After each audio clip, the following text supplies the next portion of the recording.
圣诞节前5周，兰妮在家里网购圣诞礼物。几天后 ，UPS 快递到达，兰妮在手机上看到 UPS 快递追踪，显示她的包裹刚刚到达。可兰妮一出门，发现所有包裹竟然不翼而飞。兰妮惊呼：“谁这么缺德，连快递都偷！”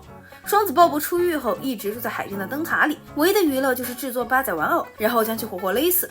今年圣诞节，他的圣诞树上挂满了死八仔玩偶。鲍勃的变态嗜好在独居生活中一点点积攒起来。塔下忽然有人敲门，鲍勃警惕地提刀开门，门外竟然是一个看上去很知性的女人。要知道，在传统套路里，这种越知性的女人，内心越可能是个压抑的变态。知性妹说，她来拜访孤独的灯塔看守人，完全是出于友好善意。她送上了新鲜出炉的松饼，还口出诱惑之语：“你有没有黑暗沉重的秘密？”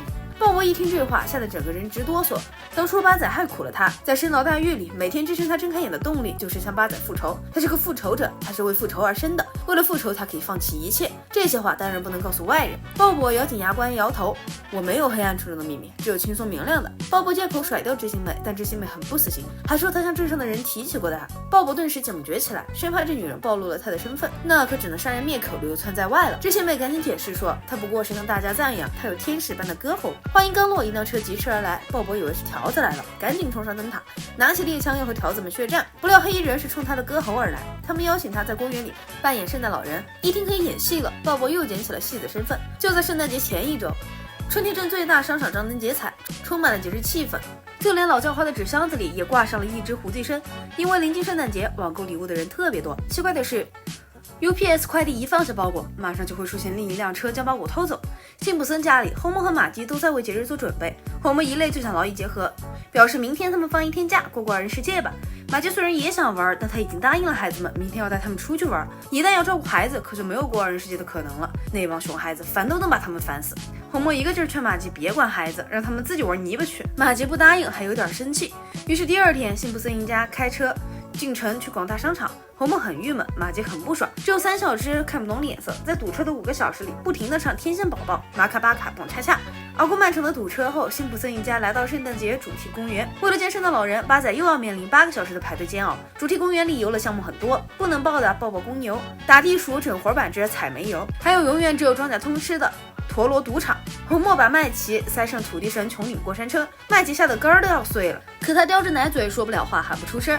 八仔从来都不是好好排队的人，但他今天等到最后，一定会后悔自己没有好好排队。他一不小心插了校霸们的队，校霸3人组大怒，他们难得不去收拾八仔，这小子居然主动招惹他们，真是活得不耐烦了。校霸们真要动手，光头哥忽然说他不想让自己的圣诞毛衣沾上血，其他校霸很生气，觉得光头哥婆婆妈妈丢了他们的脸，3人组直接内讧。八仔心想，排队不行，插队也不行，那他干脆走后门，演职人员进后台的出入口，正适合他这样的小孩子钻。八仔找到圣诞老人求抱抱。圣诞老人忽然脸色一变，露出阴森森的笑容。八仔吓了一跳，没想到会在这里遇到鲍勃，真是冤家路窄啊 ！Merry Christmas！ 鲍勃扯过彩灯的电线，要把八仔活活勒死。既然这小子落在自己手上了，可不能让他死得太便宜。才有9种办法弄死八仔，9种。八仔以为自己完犊子了，不料鲍勃却说自己是个训练有素的演技派演员。他饰演圣诞老人入戏太深，完全无法脱离角色。圣诞老人怎么能杀孩子呢？他是带给大家快乐的老精灵。他那大大的啤酒肚里装满了孩子们的欢乐，装满了孩子们的欢快。八仔趁着鲍勃自我陶醉时，拿超大型糖果锤大喊一声“铁锤外交”，一锤子锤翻了鲍勃。随后八仔赶紧叫了爸妈和警卫，说圣诞老人想杀了他。大人们根本不信他的话，毕竟他可是天天喊狼来了的孩子，以至于哪怕是爸妈都会认为八仔的所有举动都是在调皮捣蛋。鲍勃又有合法证件，警卫没有理由驱逐他。另一边，包裹窃贼在节日临近期间频频作案，莱尼耿耿于怀，一心要报复包裹窃贼。他在假包裹上放上火药，刚出门口放诱饵，包裹窃贼的车就突然出现，兰尼惊恐万分的大喊：“原来你就是包裹窃贼！”然后被颜料弹打趴下。卡尔连忙追问好基友，凶手到底是谁？兰尼说不出话来，只好写下血书 SB。这真不是骂人哈，这是戏子鲍勃的名字缩写。没想到这在逃狱犯居然干起了偷快递包裹的勾当。平安夜当晚，辛普森一家的圣诞包裹依然迟迟没有收到，玛姬很担心，红梦一点都不担心，还说什么时间宽裕的很。玛姬气不打一处来，都平安夜晚上8点了，时间宽裕个屁！这时春天电视台及时发出新闻，辛普森一家这才知道外面有一个圣诞窃贼在偷包裹，而根据莱尼的指证，这个窃贼正是戏子鲍勃。八仔愤怒的斥责戏子鲍勃假扮圣诞老人，企图偷走圣诞节。红梦说：“儿子，咱们不能随便冤枉人呐。”说着就向警方举报了赛马。警长这会儿已经抓了一大堆名字缩写是 SB 的嫌疑人，大家愤懑的指责，认为这死肥佬是全美最差劲的警长。八仔认定鲍勃就是罪魁祸首，既然大人们不干正事儿，他这个小鬼可要当家了。八仔连夜坐巴士去圣诞老人村，立誓要拯救圣诞节。八仔为防不测，跟眼镜仔通了视频，表示不弄清戏子鲍勃的阴谋，他绝不会放弃。如果1小时内没有他的消息，眼镜仔就马上报警。八仔在圣诞老人村搜索了一遍，发现了一本《我的计划》。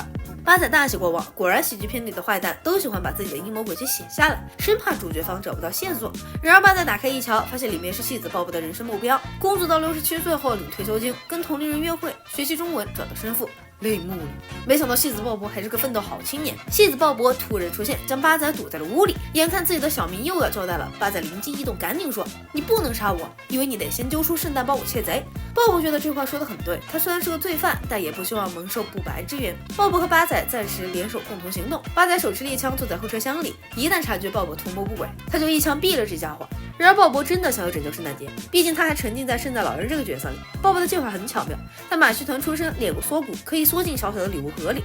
红墨轻拿轻放将礼物盒搬到门口，圣诞窃贼果然来头。辛普森一家早就躲在私家车里，熬夜守株待兔，赶紧追上窃贼的面包车。面包车驶过春田镇区，来到郊外一座山头上的厂房里。辛普森一家追上去一瞧，发现圣诞窃贼竟然是伯恩斯和他的狗腿子。丽莎赶紧报警，大家难以置信，伯恩斯都是春田镇首富了，居然还要偷圣诞包裹。难怪说越有钱的人越抠，这钱都是抠出来的呀。伯恩斯说他这是守财奴的基本操作。丽莎最近钻研心理学，认为守财只是外表，伯恩斯肯定还有更深层次的心理原因。伯恩斯长叹一声说，他要让所有人都体会到他曾在圣诞节遭受的心碎之痛，那是美利坚繁花似锦的1935年。身为一个含着金汤勺出生的富二代，物质生活富足的伯恩斯却很难感受到父母的关爱。那一年圣诞节，他想向圣诞老人求抱抱许愿，父母却轻蔑地表示那不是圣诞老人，只是一个穿着皮套领着微薄薪水的打工人。他们堂堂有钱人怎么能跟泥腿子接触？在伯恩斯的百般恳求下，父母勉强让他如愿了。伯恩斯偷偷向圣诞老人许愿，他想要妈妈的一个抱抱和爸爸的一个微笑。圣诞老人随口说，你的愿望很快就会实现了。本来这只是一个打工人的敷衍之词，天真的伯恩斯却深信不疑。果然不出所料，自然是希望越大失望越大。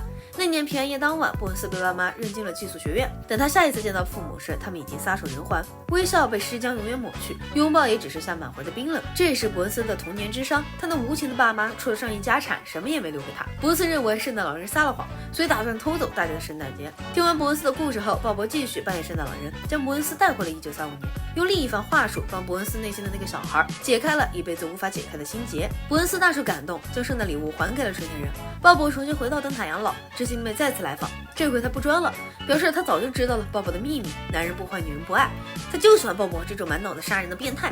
什么都别说了，给他一个圣诞之吻吧。以上就是本期的全部内容，这里是草泥影院，感谢观众朋友们的关注和支持，小视频我们再见。